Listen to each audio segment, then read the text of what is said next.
মানে এমন একটা শব্দ করতে হবে যে শব্দটা এরা কখনো শুনিনি। হ্যাঁ,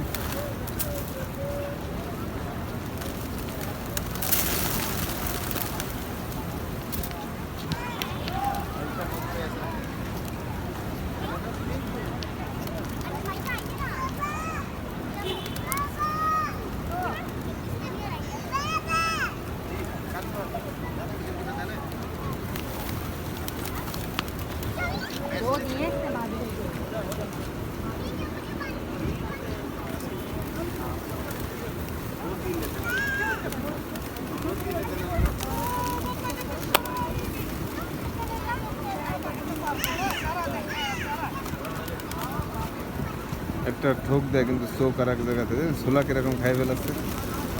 আমার কবুতর ছোলা খায়, এই খাবারের থেকে ছোলাটা বেশি খাচ্ছে। ছোলাটা খুব টেস্টিং, খুব ফেভারিট খাবার।